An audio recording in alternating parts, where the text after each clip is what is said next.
देखिए, हर इंसान जो है अपने दिमाग में ये जरूर सोचते रहता है कि बॉस एक ना एक दिन जो है मैं अपना खुद का बिजनेस शुरू करूंगा। खुद के बिजनेस को शुरू करने के लिए दो चीजों की जरूरत होती है। नंबर वन पैसा, और नंबर टू हिम्मत।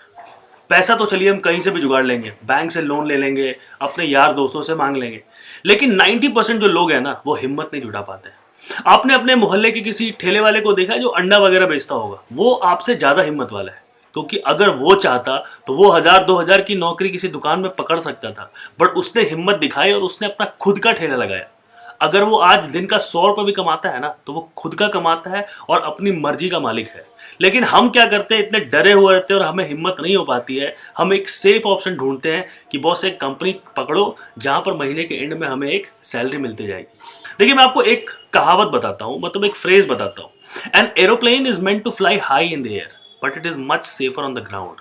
इसका हिंदी में मतलब ये हुआ कि जो एक हवाई जहाज है ना, आसमान में उड़ने के लिए बना है, लेकिन वो जमीन पर ज्यादा सुरक्षित है। Always take risk in your life. हमेशा अपनी जिंदगी में रिस्क लीजिए। If you will fail you can guide well. अगर आप गलती से फेल कर गए, आपने रिस्क लिया, आप नाकामयाब रहे, यू कैन गाइड वेल। आप दूसरों को बता सकते हैं कि बॉस ऐसे मत करो, मैंने ऐसे किया था, मुझे सफलता नहीं मिली। But if you will pass you will become an example. अगर आप पास हो गए ना तो आप एक उदाहरण बन जाओगे कि आनंद मिश्रा ने रिस्क लिया अपनी लाइफ में और आज देखो वो कहां पहुंचा है। तो फैसला आपका है कि आपको जमीन में रहना है या आसमान में उड़ना है। नमस्कार भाई लोग, कैसे हैं आप लोग। देखिए, आज के इस वीडियो में हम बात करने वाले हैं event management as a career options के बारे में। तीन चीजें मैं बताऊंगा आपको इस वीडियो में। नंबर वन कि आखिर ये इवेंट मैनेजमेंट होता क्या है। नंबर टू कि आप इवेंट मैनेजमेंट को एज अ करियर कैसे ले सकते हैं, आपका करियर कैसे रहेगा, सैलरी वगैरह क्या मिलेगी आपको। और नंबर तीन जो सबसे इंपॉर्टेंट है कि अगर इन फ्यूचर आप अपना खुद का इवेंट मैनेजमेंट शुरू करना चाहते हैं कंपनी, तो उसके लिए आपको क्या करना चाहिए, कितने पैसे लगेंगे और उस कंपनी को आप जीरो से लेकर के बिल्कुल सक्सेसफुल तक कैसे पहुंचा सकते हैं। इन तीनों चीजों के बारे में हम इस वीडियो में बात करेंगे। देखिए, वीडियो के पहले ही मैं आपको एक चीज बड़े अच्छे से क्लियर कर देता हूं कि मैं कोई बहुत ही हाई फंडा या हवाई बातें नहीं करने वाला हूं कि मुकेश अंबानी की बेटी की शादी में कैसे इवेंट ऑर्गेनाइज करते हैं या फिल्म फेयर या आईफा के लेवल का कैसा बात करेंगे। उस टाइप की हम बात नहीं करेंगे, हम बात करेंगे बड़े बेसिक में, क्योंकि सिंपल सी बात है कि ना मैं आपको वैसा समझा पाऊंगा और ना आप वैसा समझ पाएंगे। देखिए, इंडिया एक ऐसी कंट्री है जहां पर की इवेंट्स की भरमार है। होली हो, दशहरा हो, दिवाली हो, घर में सगाई हो, शादी हो, बर्थडे पार्टी, एनिवर्सरी, हर चीज के लिए लोग जो है वो पार्टी देते रहते हैं। चाहे बड़े बिजनेसमैन को अपना ब्लैक मनी को वाइट करना है या हमें कोई बड़ी सी पार्टी थ्रो करना है, हम तैयार रहते हैं कोई ना कोई पार्टी थ्रो करने के लिए। देखिए, बोलना नहीं चाहिए इस बात को और भगवान करे किसी घर में ऐसा नहीं हो, बट अगर किसी घर में किसी की मौत भी होती है ना, फिर भी लोगों को बुलाया जाता है और उनको खाना खिलाया जाता है, ताकि जो इंसान अब इस दुनिया में नहीं रहा उसके आत्मा को शांति मिले। तो ये देखिए, वहां पर भी इवेंट मैनेजमेंट की जरूरत होती है। तो आज की इस वीडियो में हम यही बात करते हैं। सबसे पहले हम ये समझने की कोशिश करते हैं कि आखिर ये इवेंट मैनेजमेंट होता क्या है। देखिए, मैं एक एग्जांपल लेता हूं कि मुझे अपने पेरेंट्स की 25th मैरिज एनिवर्सरी करनी है और उसके लिए मुझे एक पार्टी जो है वो मार्केट में देनी है। तो इसके लिए हम क्या करेंगे कि हम पहुंचेंगे किसी इवेंट मैनेजमेंट कंपनी के पास, ठीक है, बहुत सारे सवाल जवाब लेकर के। तो जो इवेंट मैनेजमेंट कंपनी वाला है वो हमसे बहुत सारे सवाल पूछेगा। पहला सवाल ये पूछेगा कि जो आपका फंक्शन है वो आप कहाँ करना चाहते हैं। किसी होटल में करना चाहते हैं, किसी ओपन गार्डन में करना चाहते हैं, या अपने घर पे करना चाहते हैं। तो number one is the venue.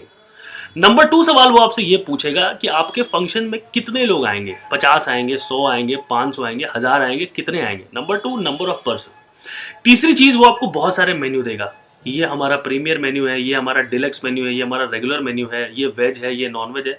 1000 तरीके के आपको ऑप्शंस वो देगा और हर मेन्यू का अलग अलग पर प्लेट का रेट होगा। तो तीसरा हो गया खाने का मेन्यू।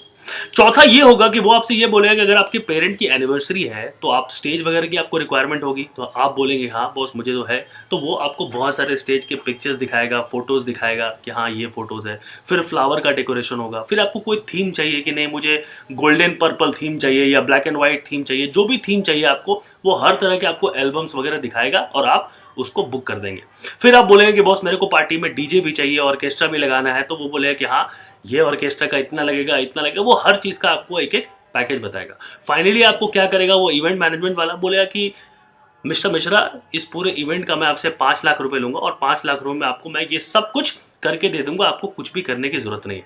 आप दोनों के बीच में एक डील होगी, आप हाथ मिलाएंगे, आप उसको कुछ एडवांस देंगे और फिर आपका जो हेडेक है वो इवेंट मैनेजमेंट कंपनी के पास पहुंच जाएगा। आपको क्या लगता है कि ये जो इवेंट मैनेजमेंट कंपनी वाला है, इसके पास इतने सारे जुगाड़ उस ऑफिस के अंदर होंगे? नहीं होंगे। उसके पास क्या होगा? उसके पास होगा कॉन्टैक्ट्स। देखिए, इस इंडस्ट्री में, इवेंट मैनेजमेंट की दुनिया में जो सबसे ज्यादा जरूरी चीज है वो होती है आपकी कॉन्टैक्ट्स। अभी वो इवेंट मैनेजमेंट वाला क्या करेगा कि जैसे ही मैं उसके ऑफिस से बाहर निकलूंगा, उसके पास 50-60 छोटे छोटे केटरर्स और वेंडर्स का नंबर होगा। वो किसी खाने बनाने वाले केटर को फोन करेगा, वो बोलेगा कि 100 लोगों की पार्टी है, पर प्लेट मैं तुमको इतना दूंगा, तुम खाना बनाओगे। वैसे ही वो 10-15 केटर से बात करेगा, जो भी उसको सबसे कम रेट कोट करेगा उसको वो खाने का ठेका दे देगा। वैसे ही वो स्टेज वाले के साथ करेगा, वैसे ही फूल वाले के साथ, वैसे ही वो डीजे वाले के साथ, वो सबका एक लूप पैकेज बना लेगा, सबको पैसे दे देगा और वो क्या करेगा कि ऑफिस में बैठे बैठे 1-2 लाख रुपए उस पार्टी से बचा लेगा। अब कल को अगर आपकी पार्टी अच्छी होती है तो आप क्या जाकर के उस केटर को बोलोगे कि भाई तुम्हारा खाना बहुत अच्छा था, या उस स्टेज वाले को बोलोगे कि भाई तुमने स्टेज बड़ा सही बनाया? आप आकर के उस इवेंट मैनेजमेंट वाले को बोलोगे कि सर आपने जो इवेंट कराया बहुत खतरनाक कराया, सब लोगों ने बहुत तारीफ की। तो मार्केट में क्रेडिबिलिटी किसकी बनी? उस छोटे केटर की नहीं बनी। मार्केट में क्रेडिबिलिटी बनी उस इवेंट मैनेजमेंट कंपनी वाली की, जिसने आपका फंक्शन जो है वो सक्सेसफुल करा दिया। तो इस अगर इंडस्ट्री में आपको आगे बढ़ना है तो आपको सबसे पहले मार्केट में अपने कॉन्टैक्ट्स बनाने पड़ेंगे, ताकि आपके पास छोटे छोटे जो वेंडर्स हैं ना, उनके नंबर्स हो, लोग आपसे कॉन्टैक्ट करें और उनका नंबर लेकर के आप रखो। दूसरा, मार्केट में क्रेडिबिलिटी, कि आपने एक बार ठेका ले लिया तो आपका नाम बिक रहा है, आप इस बात को पता है, तो आपको उस फंक्शन में खुद लग करके उस फंक्शन को सक्सेसफुल कराना है। क्योंकि एक देखिए, सचिन तेंदुलकर एक रात में नहीं बनता है, आपको बहुत सारी इनिंग्स खेलनी पड़ेगी, तब जाकर के आप मास्टर ब्लास्टर या कोई आपको टाइटल मिलेगा। तो उसके लिए आपको बड़े छोटे लेवल से शुरू करना पड़ेगा। जो सबसे बड़ी बात यह है कि आप इस इंडस्ट्री में कैसे आ सकते हैं। अगर आपने ये सोच लिया है कि नहीं, मेरे को इन फ्यूचर अपना खुद का ये इवेंट मैनेजमेंट शुरू करना है, तो मैं आपको ये सजेस्ट करूंगा कि बहुत सारे इवेंट मैनेजमेंट कंपनीज हैं जो कि लोगों को हायर करते हैं। अगर आप होटल मैनेजमेंट बैकग्राउंड से हैं, हॉस्पिटलिटी बैकग्राउंड से हैं, तो वो आपको प्रेफरेंस देते हैं और सबसे पहले सेलेक्ट करते हैं। सबसे पहले आप उन इवेंट मैनेजमेंट कंपनीज के साथ काम कीजिए, या होटल्स के अंदर में आप बैंक्वेट्स वगैरह में काम कीजिए। तो इससे आपको आइडिया हो जाएगा बेसिकली कि एक पार्टी को ऑर्गेनाइज करने के लिए हमें क्या क्या चीज़ करना पड़ता है स्टेप बाय स्टेप, क्योंकि हम तो फ्रेशर रहेंगे, हमको तो पता नहीं है।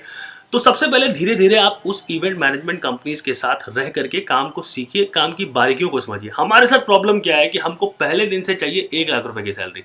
आप आज का मत सोचिए, आप सोचिए कि कल को जब मैं अपना बिजनेस शुरू करूंगा तो मैं कहां तक पहुंचूंगा। आप लंबा खेलिए, आप लंबी रेस का घोड़ा बनिए। तो आप उन इवेंट मैनेजमेंट कंपनीज वाले के साथ काम कीजिए। सबसे पहले कुछ साल, 1.5 साल, 2 साल आप पहले काम को समझ जाइए। दूसरा चीज ये है कि कभी भी आप बहुत बड़े लेवल में मत शुरू कीजिए।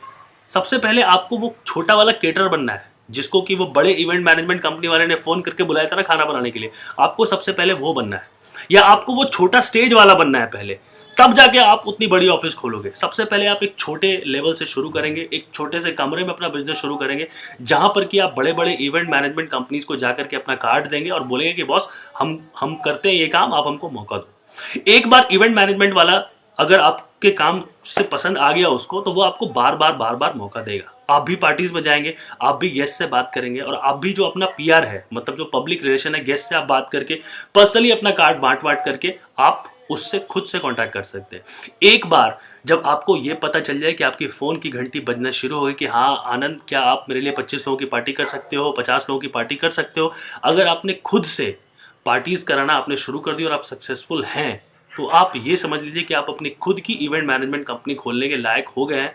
फिर खोलिए दिल्ली के कनॉट प्लेस में अपना बड़ा सा ऑफिस, बड़ा सा एसी चैम्बर बनाइए, कोई बढ़िया सा नाम, फलाना इवेंट मैनेजमेंट कंपनी, बैठिए वहाँ पर ऑफिस में और छोटे छोटे वेंडर से कांटेक्ट कीजिए और अपना काम कीजिए। देखिए, ये एक ऐसा बिजनेस है जिसमें कि आपका जो इन्वेस्टमेंट है वो जीरो है। 2 चीज़ें बिकती हैं इस इंडस्ट्री में, मतलब इवेंट मैनेजमेंट की इंडस्ट्री में। सबसे पहले कि आप कितने ज़्यादा स्किलफुल हैं एक गेस्ट को फंसाने के लिए, कि एक अगर कोई शिकार आ रहा है आपके पास तो वो आपके ऑफिस से बाहर नहीं जाना चाहिए। आपके दिमाग में रहना चाहिए कि मुझे 50 रुपए कम भी मिलेगा, फिर भी मैं इस गेस्ट को जो है, इस कस्टमर को बाहर नहीं जाने दूंगा, मैं इसका इवेंट करूंगा। एक बार आपका मार्केट में नाम फैल गया है कि हाँ आनंद मिश्रा जो है बड़ा सही फंक्शन करा के देता है, तो लोग 100 रुपया, 1000 रुपया ज़्यादा भी देकर के आपसे काम कराएंगे, लेकिन आपको वो छोड़ेंगे नहीं। तो इसीलिए सबसे पहले आप अपना कॉन्टैक्ट्स बनाइए और इस इंडस्ट्री में आगे बढ़िए। ये एक इवेंट मैनेजमेंट का काम ऐसा है कि आप चाहें तो इतना पैसा कमा सकते हैं कि आपको पूरी जिंदगी कुछ भी करने के लिए नहीं होगा। तो आशा करता हूं कि आपको ये वीडियो अच्छा लगा। अगर वीडियो अच्छा लगा तो खोलिए अपना इवेंट मैनेजमेंट कंपनी, उड़िए आसमान में। Take care guys, bye bye.